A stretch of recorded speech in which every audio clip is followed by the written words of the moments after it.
अच्छा, अभी सब लोग देखें इसके टेक्स्ट को कैसे हम लोगों ने अरेंज करना है, ठीक है।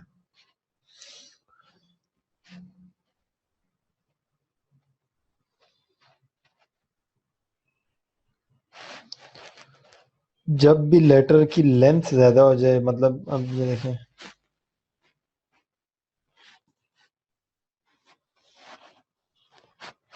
अब इस तरह वाला लेटर है, मतलब नाम कंपनी का इस तरह वाला, और आपने लोगो बनाया है इस साइज का, फर्ज करें, ठीक है। ये आपका लोगो है और लेटर की लेंथ इतनी है। तो इस केस में सूटेबल ये होता है कि आप लोग लास्ट वाली जो चीज़ है, मोस्टली ये आता है जब प्रोडक्शंस वगैरह, या आता है स्टूडियोज, इन केसेस में जब वो पीछे नाम होता है लास्ट पे, ये स्टूडियो प्रोडक्शंस, ये चीज़ आ जाती है।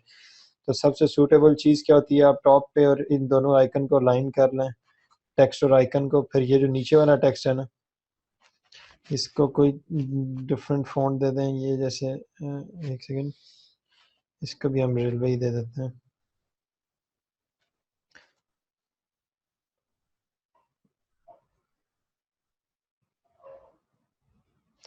ठीक है। और हमेशा कोशिश किया करें ऐसे केसेस में, आप जो है इनिशियल लेटर, लोगों के सारे लेटर्स को टॉल ही रखें, मतलब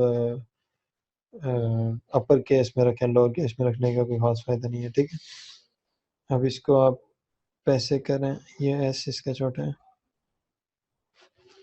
और इसके अकॉर्डिंग सेंटर लाइन कर लें, ठीक है। इसका साइज भी इसके अकॉर्डिंग कर दें, और इसका मीडियम कर दें, ठीक है। दोनों को आप थोड़ा छोटा कर लें। अब ये कोशिश करनी है, जो एक आपको ग्रिड थोड़ा सा समझाता हूँ। जब भी आइकॉनिक स्टाइल का लोगो हो तो उसकी प्लेसमेंट्स की चीज़ें आपको बताता हूँ किस तरह आपने प्लेस करनी है, और डिपेंड करता है कि आपका आइकन किस शेप का है, कम्प्लीटली सर्कुलर है, रेक्टेंगुलर है, उसके बाद कोई थोड़ी रैंडम शेप है आइकन में, मतलब मिनिमल लोगोस के केसेस, जिस तरह आपको कल मैंने लोगोस कुछ दिखाए थे, वो दोबारा दिखा देता हूँ आपको। हम्म, इन सब में जाके राइट क्लिक,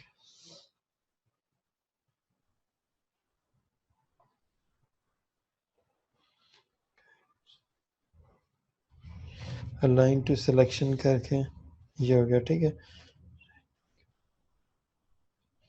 अब आपने ये देखना है, अब ये जो गाइड्स हैं ये क्या है, जो आपके लेटर्स की लेंथ है उनके स्टार्ट से एंड तक आप ये ले गए लोगोस को, ठीक है। अब आपने जो आइकन बनाना है वो आपका मैक्सिमम इतना बड़ा हो सकता है, मतलब कोशिश करें कि इसके अंदर ही हो, ये जो एरिया है इसके अंदर हो, मतलब कि 3 पोर्शंस में अगर आप अपने टेक्स्ट की लेंथ को डिवाइड करें तो icon should be one of them, ठीक है। अगर टेक्स्ट की लेंथ फर्ज करें मजीद बड़ी है,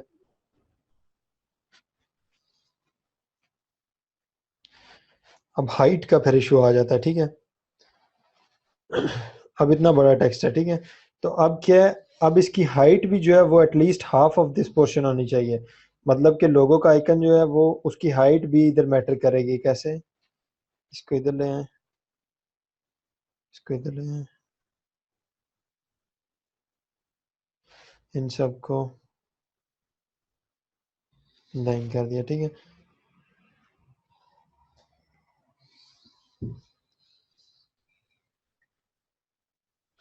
ये हो गया, मतलब ओवरऑल वही चीज़ हमने बड़ी कर दी है। साइज अगर आपका सेम रहेगा तो प्रोपोर्शंस वर्क करेंगे। अब अगर मैं इसमें ये देखें ऐसे कर देता हूँ, आपने खुद थोड़ा इसको समझने की कोशिश करनी है, कि अगर मैं इसमें ऐसे कर देता हूँ, इतना बड़ा आइकन और इतना छोटा नाम लिख देता हूँ, तो इसकी लुक आप देख रहे हैं किस तरह वाली बन रही है।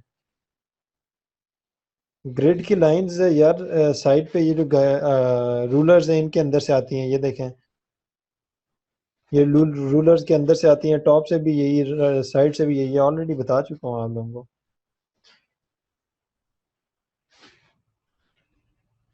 ये देखें, अभी इसका साइज देख रहे हैं, प्रोपोर्शन खराब हो गया, ठीक है। अगर आप इसको बिल्कुल इतना सा कर देते हैं तब भी क्या है, ये बहुत ऑकवर्ड लग रहा है, साइज इसका बहुत बड़ा है और लोगों का साइज बहुत छोटा है। आपने कोशिश ये करनी है, अब आइकन इस शेप के अगर, तो तब भी ठीक है। अगर फर्ज करो आइकन आपका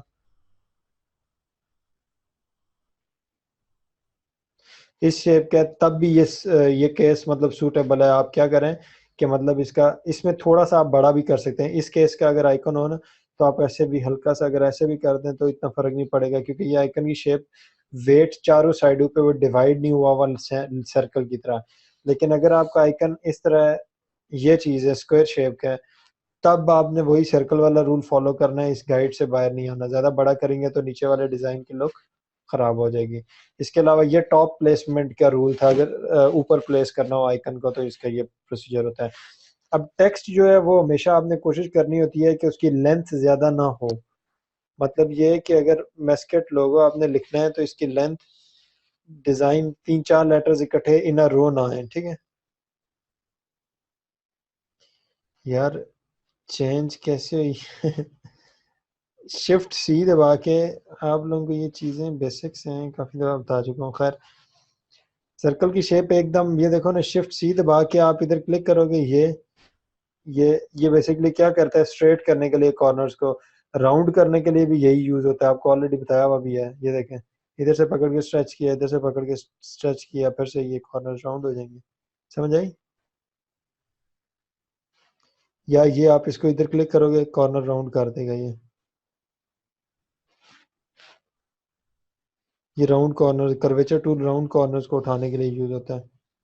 ये देखो, इधर डबल क्लिक किया स्ट्रेट, डबल क्लिक किया राउंड, एक पॉइंट के ऊपर, ये कर्वेचर टूल भी यूज हो सकता है। वजाहत समझ आ गई है?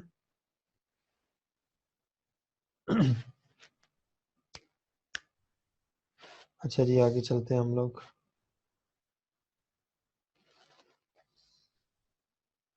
अभी ये देखें, दूसरी चीज होती है टेक्स्ट को, मतलब कुछ नाम होते हैं, इतने लंबे लंबे नाम होते हैं कि वो अरेंज नहीं हो रहे होते, एक लाइन में बड़ी अजीब सी लुक आ रही होती है। तो उनको एक सिंपल तरीका आपको ऑलरेडी बताया है। इसको एक मतलब आधा पोर्शन उनका काट के नीचे ले आओ और उसको कैसे कर दो, सेंटर लाइन कर दो। सेंटर लाइन के बाद नीचे वाले पोर्शन को आप ऐसे छोटा करके इसका एक ये सिंपल इस तरह भी कर सकते हैं जिस तरह ऑलरेडी ये सेट है, या इसको आप ऐसे भी कर सकते हैं कि इसको थोड़ा सा इधर से इसकी लेटर स्पेसिंग थोड़ी बढ़ा दें, ठीक है, और इसके सेंटर में ले आए फिर से ऐसे, ठीक है। इसके अलावा और क्या ऑप्शन होते हैं? और अगर जैसे कुछ होते हैं कस्टमर कह रहे होते हैं डॉट कॉम जो है ना, ये भी मैंने इसके साथ चाहिए, ठीक है, मतलब नाम के साथ डॉट कॉम भी लिखना है, इसको हम जीरो कर देते हैं। अब ये वाले केसेस में आप दो तीन तरीके होते हैं। एक तो ये सिंपल इस तरह साथ रख के साइज बिल्कुल छोटा कर दो ऐसे, ठीक है। इसके उसकी इसके अलावा क्या ऑप्शन होता है? इसके अलावा हमारे पास ये ऑप्शन होता है कि इसको रोटेट करके इनके प्रॉपर अलाइन करके इधर से ऐसे इसके मुताबिक और नीचे से इसके मुताबिक, ठीक है, ऐसे भी आप कर सकते हो, ठीक है। ये मतलब ये होता है कि टेक्स्ट एडजस्ट हो जाता है आपका। अब इसके अलावा आप इसको इधर भी कर सकते हो, इस कॉर्नर के ऊपर, बट मेक श्योर कि आपकी अलाइनमेंट ठीक हो। इधर से गाइड एक उठा लें, इधर ले आए, इधर से गाइड उठा लें, इस जगह पे ले आए। अब जितनी स्पेसिंग इधर से आप छोड़ें इतनी इस कॉर्नर से छोड़नी है, मतलब तकरीबन ये है। या इसका प्रॉपर प्रोसीजर ये है कि आप रेक्टेंगल स्क्वायर एक कंप्लीट ड्रॉ कर लें इस कॉर्नर पे, ठीक है। अब इस स्क्वायर के इस कॉर्नर पॉइंट पे आप जब रखेंगे तो ऑटोमेटिकली दोनों साइड से इक्वली अलाइंड होगा, ठीक है। इस तरह आप सेट कर सकते हो, ये डिज़ाइन के अलावा अगर हो, ठीक है। अब अगर आपने फर्ज करें डिज़ाइन जो बनाया उसकी शेप कुछ इस तरह ली है कि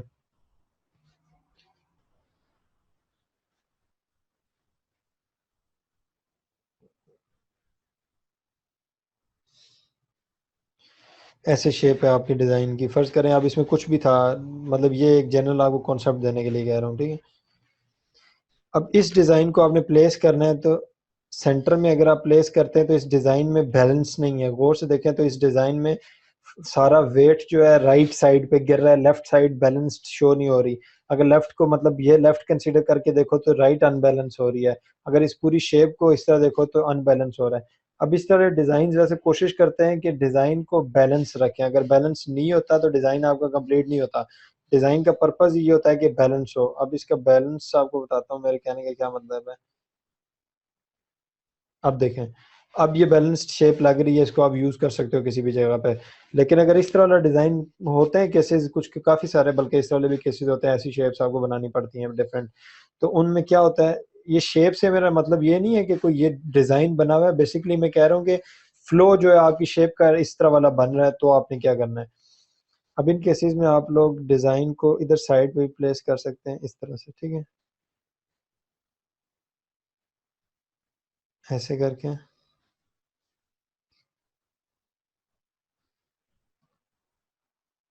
इस जगह पे नाम लिख लिया, ठीक है?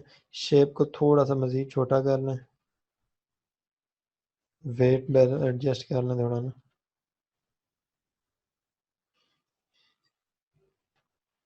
ऐसे कर दिया, ठीक है?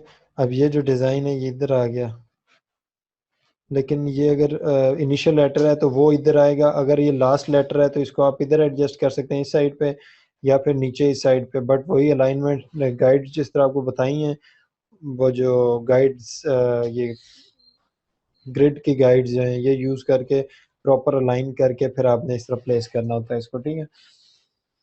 इसके अलावा आप ऐसे भी कर सकते हैं कि इसको डिज़ाइन को थोड़ा-सा बैलेंस इसको देते हैं हम लोग कैसे,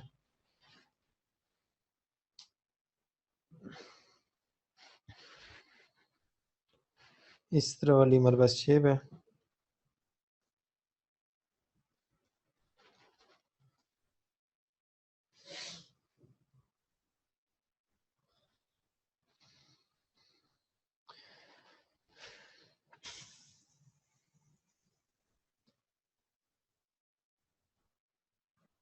ये फ़र्ज़ करें शेप है। अब इसको भी टॉप पे भी आप प्लेस कर सकते हैं और प्लेसमेंट का ऑप्शन एक आपके पास साइड पे भी होता है। कैसे? इधर ये रख के इधर साथ ये टेक्स्ट, ठीक है? अब इसमें आप टेक्स्ट को ऐसे भी रख सकते हैं इसके साथ बैक एंड लाइन कर लें, ठीक है? अब इसको थोड़ा-सा इधर लेके आएँ। अब ये देखें, इसमें आपने ये चीज़ ख़्याल रखनी है कि टेक्स्ट अगर आपने इक्वल रखना है तो फिर प्रॉपर इक्वल रखें, मतलब कि ये चीज़ हो आपके पास, ठीक है? अगर आपने बड़ा करना है साइज़ तो फिर दोनों साइड से वेट इसका बराबर हो, जितना टॉप से बाहर जा रहा है इतना ही बॉटम से बाहर जाए, ठीक है?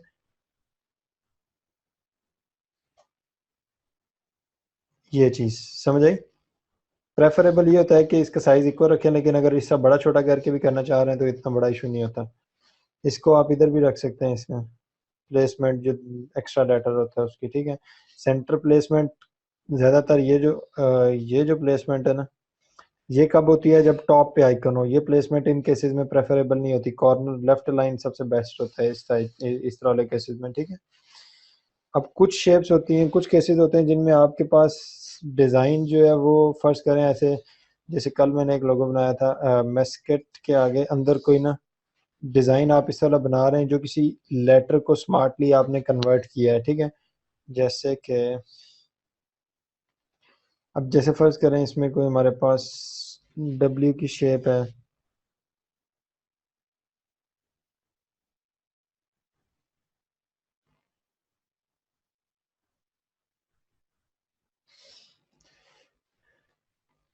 ऑल्ट प्रेस करके इसको ट्रांसफ़र,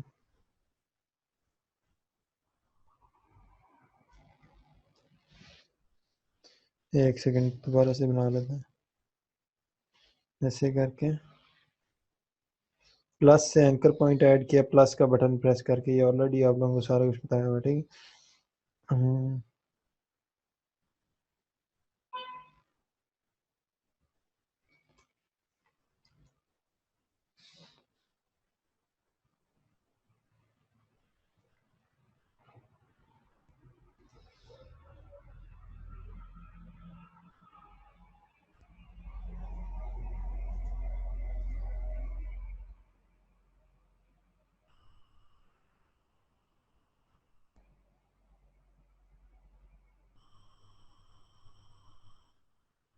फ़र्ज़ करें ये आपने कोई शेप बनाई है जो किसी लेटर को रिप्रेजेंट कर रही है, ठीक है? अब ये शेप अगर आपने एंगेज करने का इसको क्या तरीका है, काफ़ी सारे हैं। एक तो टॉप पे जिस तरह कर सकते हैं, लेफ्ट ऑलरेडी बता दिया है। अब इसके अलावा एक और लोकेशन होती है विद इन द लेटर्स, इस जगह पे आप इसको रखें, ठीक है? तो ये कैसे आप कर सकते हैं कि इस लेटर को अलहदा कर लिया कंट्रोल एक्स प्रेस करके वर्ड को, ठीक है? टी इसको अलहदा कर लिया, इसको इधर आपने इन दोनों को किया मर्ज, इसको अलाइन कर दिया with respect to this one, इसको लाइन कर दिया, इसके लिए से सेंटर में। अब ये देखें, सॉफ्टवेयर ये कह रहा है कि दिस इज सेंटर लाइंड। अब आप असल में चेक करें कि ये वाकई सेंटर लाइन है।